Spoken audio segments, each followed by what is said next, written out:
इसके पहले वाले लेक्चर में हमने प्योर रोलिंग के कॉन्सेप्ट देखे थे। हमने प्योर रोलिंग में देखा था कि कब प्योर रोलिंग कहलाती है, प्योर रोलिंग के समय वेलोसिटी क्या होती है एंड उसके रिलेटिव वेलोसिटी का क्या कॉन्सेप्ट है। एंड हमने कुछ क्राइटेरिया भी देखा था। ऑब्वियसली क्राइटेरिया सेम रहता था, बट अगर प्लेटफॉर्म भी अगर मोशन में है सो उस समय क्राइटेरिया कुछ चेंज होता था। चलिए बच्चा, ये बात हो गई वेलोसिटी की कि भाई जो पॉइंट ऑफ कांटेक्ट होता है उसकी वेलोसिटी भी with respect to ground zero होनी चाहिए, ये हमने देखा था। अब बच्चा लोग उसी को आगे कंटिन्यू करते हैं। बस रोलिंग फ्रिक्शन का एक छोटा सा टॉपिक बाकी है, वो आज हम कंप्लीट कर लेते हैं। Pure rolling. बच्चा सपोज करो कि ये एक ऑब्जेक्ट है जिसका रेडियस है r और जो ओमेगा स्पीड से घूम रहा है, और ये रहा उसका बेस, ये सरफेस पे वो ट्रैवल कर रहा है। ठीक है, ये मैं ले लेता हूं सरफेस का पॉइंट P और ये मैं ले लेता हूं point C।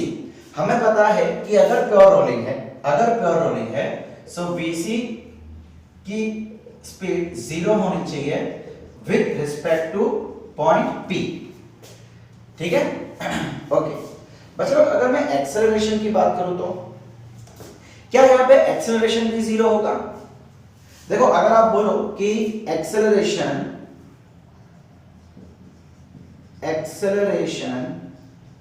Of point C with respect to point P is 0, तो बच्चा ये गलत हो जाएगा। अब आप बोलेंगे सर वेलोसिटी अगर 0 है तो एक्सेलरेशन भी 0 होगी। सही है आपका लॉजिक। बच्चा लोग हमने क्या देखा था कि अगर कोई भी चीज रोटेट कर रही है तो उसके ऊपर 2 एक्सेलरेशन लगती है रोटेशन की वजह से। रोटेशन की वजह से 2 एक्सेलरेशन लगती है, एक सेंट्रीपिटल एक्सेलरेशन और एक टेंजेंशियल, है ना। ये यूं घूम रहा है ना, यूं, सो ये टेंजेंशियल हो जाएगी। अब बच्चा लोग इस जो पॉइंट C है उसकी एक्सेलरेशन हम इधर ले लेते हैं AC। अब अगर ये प्योर रोलिंग है, अगर ये स्लाइड नहीं कर रहा है तो टेंजेंशियल एक्सेलरेशन 0 होगा। ध्यान से सुनो, टेंजेंशियल एक्सेलरेशन 0 होगा with respect two point P, लेकिन सेंट्रीपिटल एक्सेलरेशन कभी भी 0 नहीं होगा। अरे बच्चा, सेंट्रीपिटल एक्सेलरेशन क्या होता है? किसी भी ऑब्जेक्ट को गोल घुमाने का काम करता है, रोटेट करवाने का। अब अगर सेंट्रीपिटल एक्सेलरेशन होगी तो ही तो ये गोल घूमेगा। आप समझ रहे हो क्या बोल रहा हूं? अगर सेंट्रीपिटल 0 हो जाएगा तो बच्चे गोल कैसे घूमेगा? गोल घूमेगा ही नहीं, रोलिंग होगा ही नहीं। सो अगर रोलिंग है और रोलिंग विदाउट स्लाइडिंग है, मतलब प्योर रोलिंग है, इसको हम क्या बोलते हैं? रोलिंग विदाउट स्लिपिंग या विदाउट स्लाइडिंग। तो उस समय टेंजेंशियल स्पीड, अच्छा एक काम करते हैं, ये C थोड़ा कंफ्यूजन दे रहा है ना, एक काम करते हैं इसको सिंपल A ले लेते हैं। ठीक है, टेंजेंशियल एक्सेलरेशन 0 होगी लेकिन सेंट्रीपिटल नहीं। अब अगर कभी आपको एग्जाम में इस तरीके से लिखे आवे ना तो वो आंसर हमेशा गलत होगा, फॉल्स होगा। ठीक है, हाँ अगर ऐसा बोला जाता है टेंजेंशियल तो अब ये राइट हो जाएगा। So tangential acceleration during pure rolling is 0 but centripetal is not 0, इतना याद रखना। ठीक है, चलिए अब बच्चा लोग आखिरी और बात कर लेते हैं फोर्सेस की। प्योर रोलिंग के जितने भी कॉन्सेप्ट है वो बस आज हम लास्ट देखने वाले हैं। हमने कल वेलोसिटी का कॉन्सेप्ट देखा था, आज एक्सेलरेशन का देखा, अब एक लास्ट देखने वाले हम फोर्स का। बच्चा लोग सपोज करो कि मैं यहां पे एक फोर्स लगा रहा हूं और अगर मैं ये कह रहा हूं कि ये प्योर रोलिंग है विदाउट स्लाइडिंग है, अच्छा क्या यहां पे फ्रिक्शन फोर्स नहीं होगा? हो सकता है फ्रिक्शन फोर्स हो सकता है फ्रिक्शन फोर्स ना हो, बट बच्चा अगर ये प्योर रोलिंग है, अगर ये प्योर रोलिंग है तो सीधी सी बात है कि यहां पे स्लाइडिंग नहीं होगा। अच्छा, अब अच्छा क्या मैं यहां पे ऐसा कह सकता हूं कि A is equal to 80? Pure rolling की बात कर रहा हूं, A इज इक्वल टू 80। ठीक है, ये एक्सेलरेशन कौन सा है? सपोज कर लो कि हमारा सेंटर ऑफ मास पे लगने वाली वेलोसिटी V है और उसके कारण एक्सेलरेशन A है, तो इस पॉइंट पे भी लीनियर एक्सेलरेशन तो A होगी। अब एक और चीज, हम जो फोर्स लगा रहे हैं बच्चा, ये इस ऑब्जेक्ट को रोटेट भी कर रहा है एंड इसको आगे भी ले जा रहा है। यानी यहाँ पे दोनों मोशन हो रही है, translation and rotational. So translational motion हो रही है। अच्छा, प्योर रोलिंग है तो हम क्या बोल सकते हैं, A is equal to AT, यानी क्या हम ऐसा बोल सकते हैं, A is equal to R omega. ये चीज कब पॉसिबल है, जब फ्रिक्शन नहीं लगेगा। बड़ा ही ध्यान से सुनना, यहाँ पे फ्रिक्शन कंपलसरी जीरो होगा, कंपलसरी। प्योर रोलिंग है, स्लाइड होगा ही नहीं, स्लाइड होगा ही नहीं, तो फिर फ्रिक्शन कहां से आएगा, ठीक है। अच्छा, एक और चीज, चलो मान लेते हैं कि फ्रिक्शन है, सपोज करो कि फ्रिक्शन है, ठीक है। तो अब यहां पे क्या चीज हो जाएगी, F प्लस या माइनस F is equal to M में हो जाएगा। अगर मान लो कि फ्रिक्शन ये डायरेक्शन में है, सपोज करो, देखो फ्रिक्शन की डायरेक्शन कौन सी होती है, मोशन के ऑपोजिट, मोशन के ऑपोजिट होती है। सॉरी, अब मोशन इधर होगा, मतलब स्लाइडिंग, कौन सा, स्लाइडिंग की बात कर रहा हूं। हम ऐसा मान के चल रहे हैं कि फ्रिक्शन है, अगर फ्रिक्शन है तो वो स्लाइडिंग भी होगा, मतलब ये कंडीशन तो होगी नहीं। अगर स्लाइडिंग है तो वो हो सकता है स्लाइडिंग आगे भी हो, स्लाइडिंग पीछे भी हो। आगे स्लाइडिंग होगी सो फ्रिक्शन पीछे, तो पीछे फ्रिक्शन होगा तो एक फोर्स इधर जो हम अप्लाई कर रहे हैं और एक फ्रिक्शन हो जाएगा, सो F माइनस F हो जाएगा। और अगर ये पीछे स्लाइड कर रहा है तो फ्रिक्शन आगे लगेगी, यानी उस समय दोनों फोर्स एक ही डायरेक्शन में हो जाएंगे, तो F plus F। So depending on situation हम प्लस या माइनस लगाएंगे, इज इक्वल टू M में। ये हो गई एक इक्वेशन। दूसरा इक्वेशन, मतलब क्या यहाँ पे टॉर्क लगेगा, बच्चा फोर्स है, देखो ना ये फोर्स है, ये कुछ ना कुछ डिस्टेंस है, सो यहाँ पे टॉर्क भी लगेगा। सो हम क्या बोल देंगे, torque is equal to I alpha. अब टॉर्क की फॉर्मूला आपको पता है क्या होती है, R क्रॉस F। अब बच्चा यहाँ पे R और F के बीच में 90 डिग्री होगा, टेंजेंशियल है, रेडियस है, इसलिए हमने RF लिख दिया, is equal to I alpha. अब सपोज करो कि फ्रिक्शन फोर्स भी है, अगर फ्रिक्शन फोर्स, देखो ये F इज इक्वल टू 0 के लिए, बट अगर फ्रिक्शन फोर्स है तो वहां पे एक और केस आ जाएगा, RF is equal to I alpha. अगर फ्रिक्शन फोर्स 0 नहीं है, फ्रिक्शन फोर्स 0 कब नहीं होगा, जब वो प्योर रोलिंग नहीं होगी, मतलब वो स्लाइड कर रहा होगा, उस समय ये वाली सिचुएशन ले लेंगे। प्लस माइनस आई थिंक अब आपको पता है क्यों, इधर के लिए जैसी सिचुएशन, ठीक है। और अगर प्योर रोलिंग है तो ये वाली फॉर्मूला आ जाएगी, clear.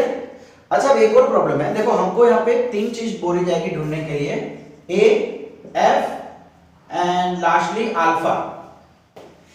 Acceleration, net acceleration, friction force and angular acceleration. बच्चा तीन वेरिएबल है तो तीन इक्वेशन भी होना चाहिए, बिल्कुल। सो हम एक ये वाली फॉर्मूला लगा सकते हैं ना, A is equal to R alpha, A is equal to R alpha. समझ आ रहा है बच्चा मैं क्या कह रहा हूं, ये कब लागू होगी बच्चा लोग, R is equal to A is equal to R alpha, देखिए भी है, सॉरी यहां पे भी अल्फा आएगा, हाँ सॉरी, बड़ी बड़ी सॉरी। अच्छा बच्चा लोग, क्या ये जो इक्वेशन है ये हमेशा वैलिड होगी, सोच के बताना। ये जो इक्वेशन है A is equal to R alpha, क्या ये हमेशा वैलिड होगी, नहीं, ये हमेशा वैलिड नहीं होगी। ये कब वैलिड होगी, जब प्योर रोलिंग होगा, जब प्योर रोलिंग होगा। ईशा लिख देते हैं, प्योर रोलिंग मतलब स्लाइड नहीं हो रहा, स्लाइड नहीं हो रहा मतलब फ्रिक्शन नहीं है, तब जाके बात बनेगी। अगर फ्रिक्शन हुआ तो, अगर वो प्योर रोलिंग नहीं हुई तो कहानी चेंज हो जाएगी। देखिए काम करो, फटाफट इसका स्क्रीनशॉट लो, मैं आपको उसकी भी कहानी समझाऊं। हरी अप, 1 2 3 4 एंड 5 ले लिया स्क्रीनशॉट, मिटाऊं इसको मैं, यस सर। चल किसको करो बच्चों, ऐसा भी हो सकता है कि ये जो एक्सेलरेशन है, देखो ये टेंजेंशियल को हम बोलेंगे आर अल्फा, है ना, फॉर्मूला याद है ना बच्चों लोग, टेंजेंशियल को आर अल्फा से लिखा जाता है, सेंट्रीपिटल को आर ओमेगा। हम इस समय बात कर रहे हैं टेंजेंशियल की, फिलहाल हम कोई लेना देना नहीं कर रहे हैं। सो अगर हमारे सेंटर ऑफ मास की acceleration less than R alpha है, बचा एक ही मिनट।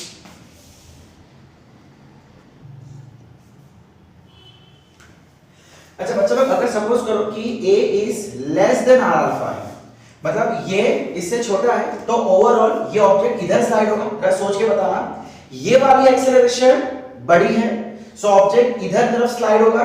अब बच्चा अगर ऑब्जेक्ट इधर की तरफ स्लाइड होगा, सो फ्रिक्शन यहां पे लग रहा होगा, मतलब फ्रिक्शन एग्जिस्ट, फ्रिक्शन एग्जिस्ट। अच्छा ये कौन सा फ्रिक्शन होगा? जब भी कोई ऑब्जेक्ट मोशन में होता है, जब भी कोई ऑब्जेक्ट चल रहा होता है, तो फ्रिक्शन कौन सी लगती है, स्टैटिक के काइनेटिक? मेरे ख्याल से काइनेटिक। जब ऑब्जेक्ट रुकी हुई होती है तो उस पर स्टैटिक फ्रिक्शन होता है, जब ऑब्जेक्ट चल रहा होता है तो उस पर काइनेटिक फ्रिक्शन होता है। इसका मतलब इस समय काइनेटिक फ्रिक्शन लग रहा है। कौन सा फ्रिक्शन? Kinetic friction. अच्छा बच्चा लोग, प्योर रोलिंग में स्लाइडिंग नहीं हो रहा था, यानी फ्रिक्शन नहीं लगेगा उस समय। स्टैटिक फ्रिक्शन तो लग सकता है ना, सोच के बताना। क्या प्योर रोलिंग में स्टैटिक फ्रिक्शन भी नहीं लगेगा? नहीं, प्योर रोलिंग में स्टैटिक या काइनेटिक कोई भी फ्रिक्शन लगता ही नहीं है, बिकॉज एक ही पॉइंट होता है जो कांटेक्ट में होता है, सिंगल पॉइंट ऑफ कांटेक्ट। इसीलिए उस समय उस पर कोई भी फ्रिक्शन अप्लाई नहीं होता है, चाहे वो स्टैटिक हो चाहे वो काइनेटिक हो।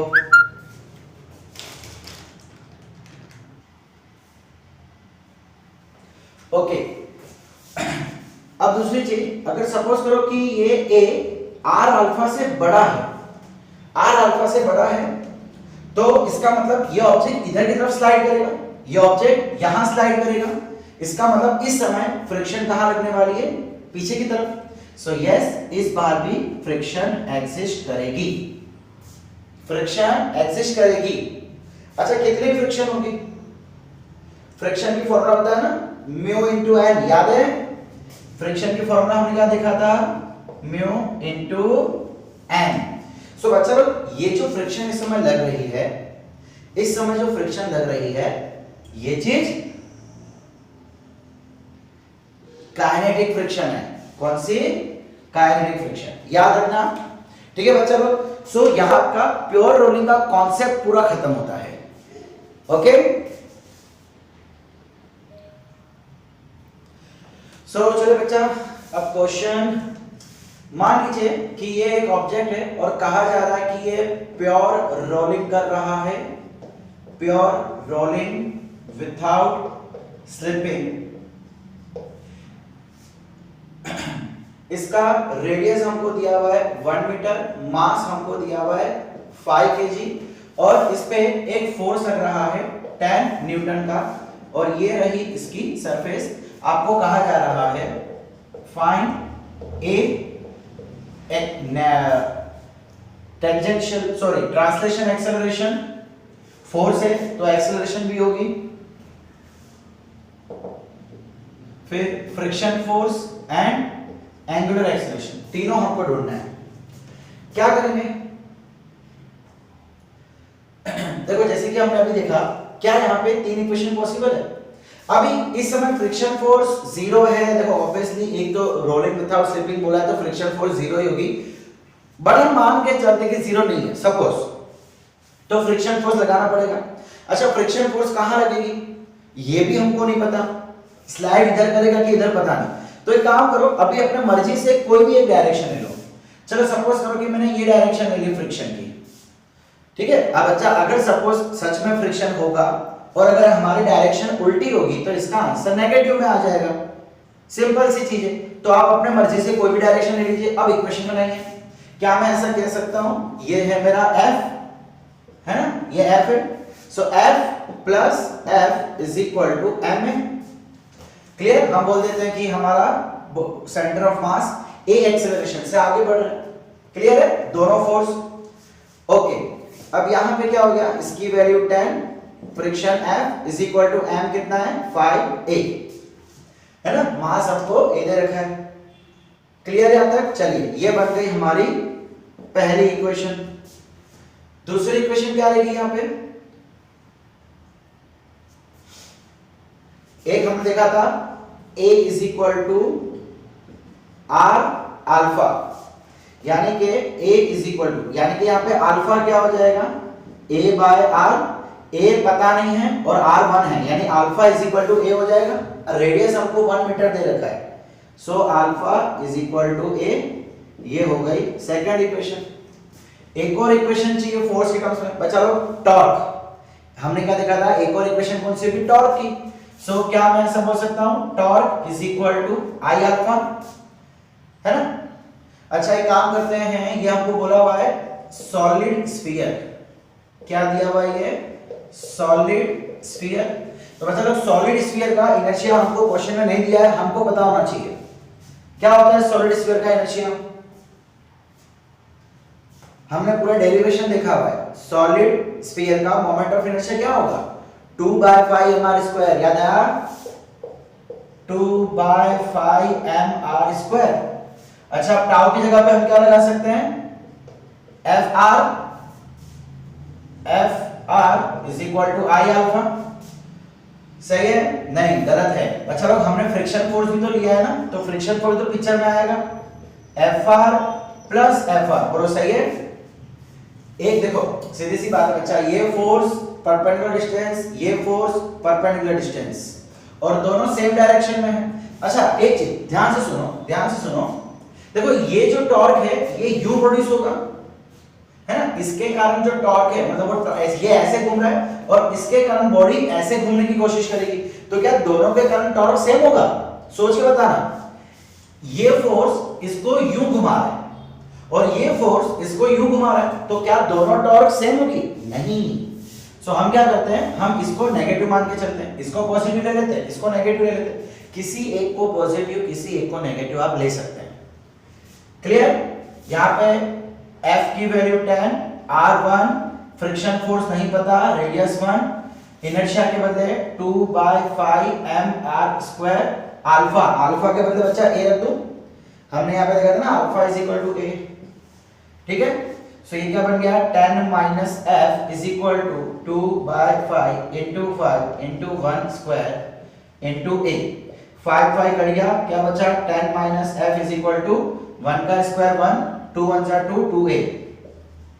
ये आ गई हमारी एक और इक्वेशन, थर्ड नंबर। देखो ये दिया 10 + f, ये दिया 10 - f, दोनों को एलिमिनेट कर लो।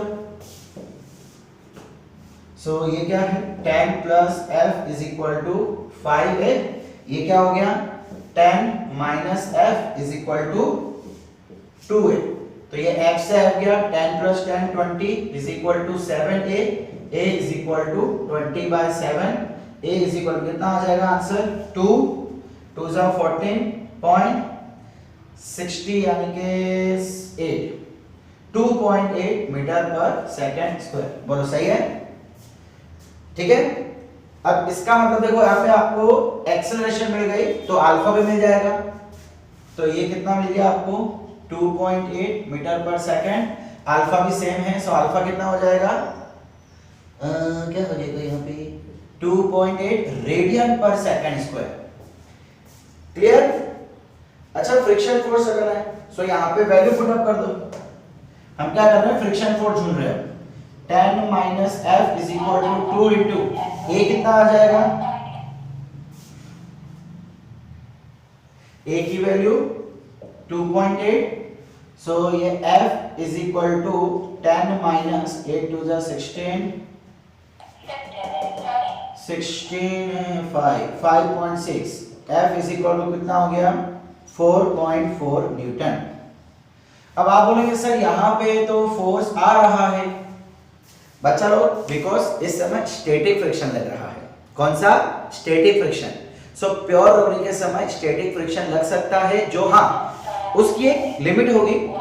हमको पता है कि स्टैटिक फ्रिक्शन कैसा होता है बेटा, स्टैटिक फ्रिक्शन वेरिएबल होता है, वेरिएबल पढ़ रखा है ना, 0 से लेके f लिमिट तक एक मैक्सिमम उसकी वैल्यू होती है। सो प्योर रोलिंग के समय स्टैटिक फ्रिक्शन लग सकता है जो कि वेरिएबल होता है। क्लियर हुआ। सो स्टूडेंट्स यहां पे हमारा ये चैप्टर, ये टॉपिक पूरा ही फिनिश होता है। हमने आपके इस चैप्टर को हर तरीके से निखारा है, मतलब आपके बुक में जितना दिया है एनसीईआरटी बुक में वो तो सारे टॉपिक कवर किए ही हैं, साथ में आपका जेईई नीट या गुड सेट के भी टॉपिक्स हमने कवर किए हैं। अब आपका काम रहता है सिर्फ प्रैक्टिस करना, अच्छे से अच्छे क्वेश्चन को सॉल्व करना एंड उसके कॉन्सेप्ट पढ़ना। सो बच्चा लोग पढ़ते रहिए, एंजॉय करते रहिए।